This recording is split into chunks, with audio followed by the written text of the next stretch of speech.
ఇదిగో నా జీవితం దేవా నీకంకితం, బ్రతుకైనా చావైనా నీ కోసమే. ఇదిగో నా జీవితం దేవా నీకంకితం, బ్రతుకైనా చావైనా నీ కోసమే.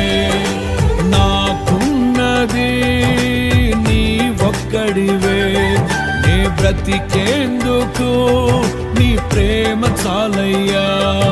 ఆరాధింతును నా పూర్ణ హృదయముతో, నిన్ను ఘనపరతును